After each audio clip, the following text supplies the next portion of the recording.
Dengan aku, Innova Melisa. Hari ini aku mau sharing cara aku bikin donat biar hasilnya kece, praktis, dan anti gagal.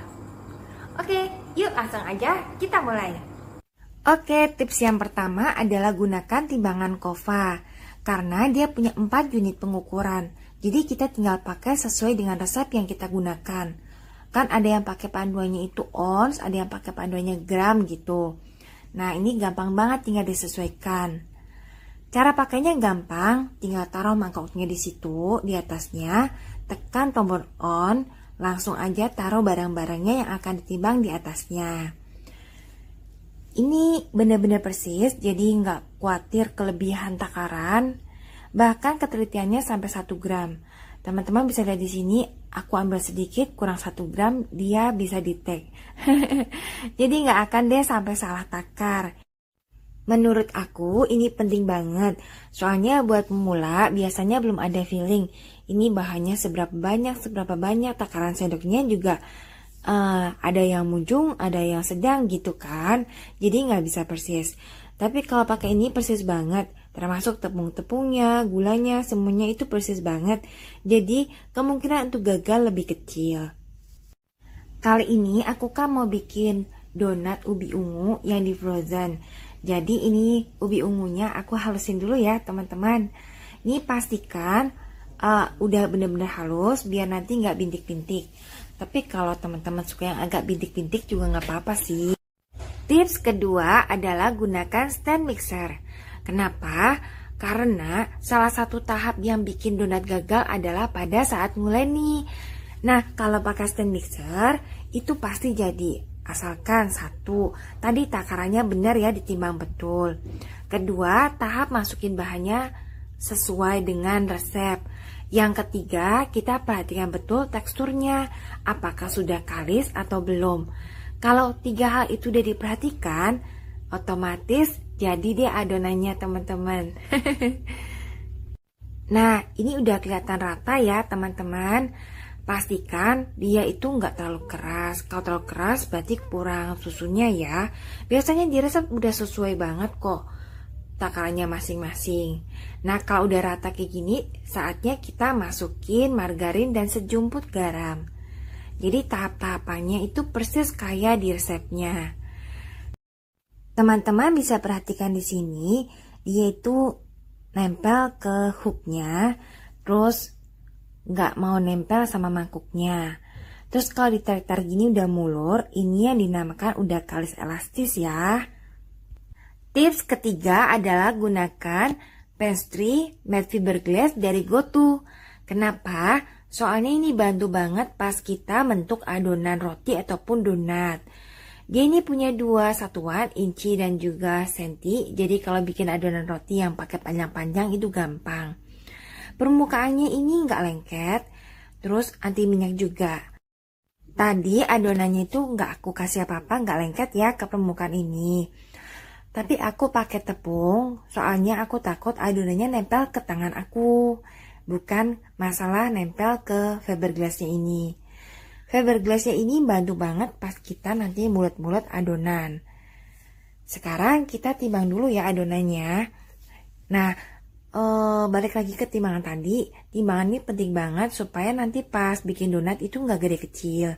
Kalau kita cuma lihat dari penampilannya aja, bisa aja kita salah.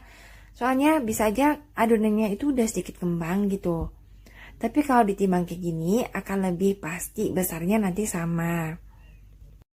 Timbangan ini kece loh teman-teman. Walaupun kecil, dia bisa ngukur sampai berat 5 kg. Terus dia ini juga terbuat dari stainless steel dan plastik. Jadi ringan, kecil, tapi bermanfaat banget. Detail dari produk ini aku tuliskan di deskripsi video ini aja ya, supaya teman-teman lebih mudah membacanya dan memahaminya. Timbangan kova dan matte fiberglass ini dari GoTo. Ini ada kok di semua marketplace. Official store-nya itu ada. Oke, sekarang sampai tahap ke bulat-bulat. Ini untuk donatnya, kan perlu dibulet-bulet gini. Terus, nah di roll gini loh. Kalau kita nggak pakai pastry matte fiberglass, itu pasti bakalan susah. dan nggak akan rapi hasilnya. Tapi kalau pakai GoTo pastry made fiberglass, bulatnya bagian bawah itu bakal lebih rapi teman-teman. Hasilnya nanti bakal lebih cakep dan nggak pecah. Permukaannya yang lebar juga bantu banget kita pas bikin-bikin adonan roti yang gede atau roti yang banyak kayak gini, bisa jadiin alasnya. Jadi nggak langsung di meja ya, kan kotor.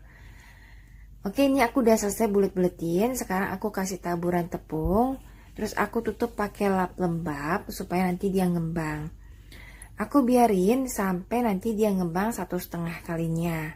Terus aku lubangin. Oke, masuk ke tips keempat soal pengembangan atau proofing dari donat. Kalau donat, aku cuma proofing 1 kali, supaya nanti nggak terlalu overproof dan akhirnya donatnya kempes. Kalau sekali itu menurut aku udah pas. Terus, pas aku lubangin itu, pas dia ngembang 1,5 kalinya. Jadi bukan pas udah mau digoreng baru aku lubangin, enggak. Tapi ketika ngembangnya baru 1,5 kalinya. Ketika udah ngembang 2 kalinya, udah aku lubangin juga gini, baru aku goreng. Tips kelima adalah tahap penggorengan. Pastikan minyaknya udah panas, tapi apinya kecil aja. Sehingga pas digoreng bentuknya kayak gitu buih-buihnya. Kecil-kecil gitu. Kenapa? Soalnya kalau apinya terlalu besar, nanti luarnya udah matang, dalamnya belum matang. Tapi kalau kayak gini lebih aman. Oh ya, untuk donat frozen, maksudnya akan jadikan stok, itu jangan sampai kecoklatan banget ya. Kita cukup goreng sampai dia berkulit aja. Terus kita angkat dan nanti kita tiriskan. Baru lanjut goreng pas mau dimakan. Teman-teman bisa lihat di sini, ini ada yang coklat banget, itu untuk dimakan sekarang. Dan ada yang masih keunguan, itu untuk frozen. Selama kita gunakan api kecil, ini aman kok teman-teman, jadi nggak usah khawatir, pasti matang sampai ke dalam. Terus yang perlu diperhatikan juga, kalau misalnya teman-teman pengen donatnya itu kering, nggak terlalu berminyak gitu, itu jangan sering dibolak-balik.